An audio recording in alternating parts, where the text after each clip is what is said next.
Hello everyone, it's me, Clayton, and I just got out of seeing the most recent My Little Pony episode, The Perfect Pair. Now, we as bronies have all had a question in our minds for a long, long time. Who were Applejack's parents? What happened to them? And is there a story that we could tell with them? Well, in this episode we finally get some answers to those questions, and even though it's taken years and years and years of speculation, I think the story they came up with is mostly satisfying, and it does happen to give us a bit of what we want. Plus, some celebrity guest stars help out as well. But let's get to the story, shall we? The story revolves around Apple Bloom, Big Macintosh, and Applejack, because after Apple Bloom happens to meet an old stallion named Pear, she eventually figures out that the pears and the apples, the families had a massive feud with each other, to the point where only one member of each family actually did like each other. Their father, Bright Mac, and their mother, Pear Butter, who they thought for a long time was named Buttercup. That was just a nickname that Bright Mac gave her. So Big Mac, Applejack, and Apple Bloom learn from various ponies, including Golden Delicious, Burnt Oak, Mrs. Cake, and the Mayor, about the love story between Pear Butter and Bright Mac. So yeah, this is a story that I honestly didn't expect to ever get told, because mainly due to the fact that the My Little Pony staff has been very, very hesitant to make a story about the Applejack's parents, because, well, they're dead. They're probably dead. So I was pretty sure that we were never going to get a story about them, and they'd just be sort of an unwritten law that they shouldn't make an episode about the parents.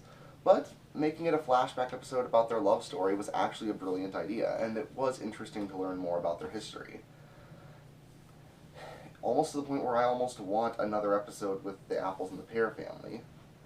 Speaking of which, Pear is voiced by William Shatner, yes, Captain Kirk from Star Trek, and his character is actually pretty interesting, since he held on to resentment from his rivalry for a very, very long time, and in many ways he was unintentionally the catalyst for why it's been so long since the Apples and the Pears realized that they have stronger family bonds than they originally thought they did. Also, Felicia Day voices Pear Butter, and let's just face it, any character who's played by Felicia Day is absolutely wonderful, and this here is no exception.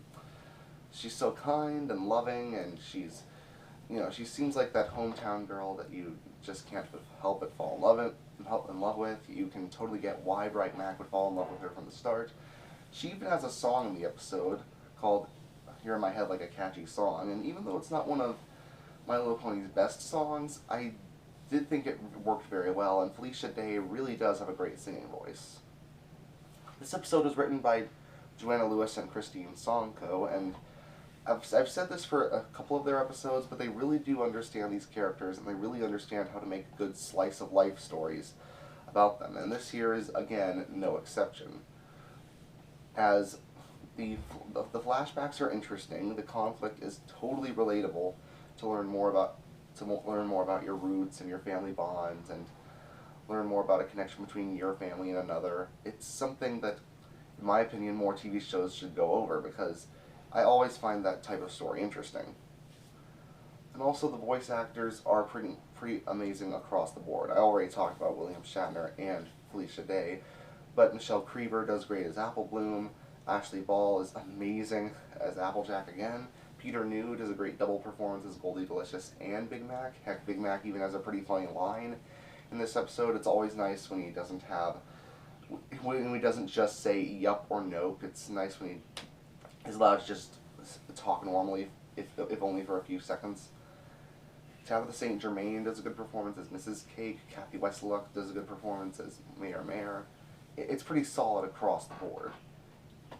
So this episode does manage to answer a lot of questions that we had previously, but I do wonder how many fan fictions are going to be destroyed by the events of this episode, but also how many more fan fictions are going to be made to expand upon the events of the episode.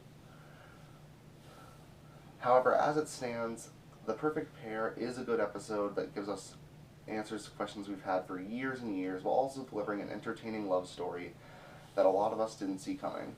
That's why I give it a 9 out of 10. See you next time.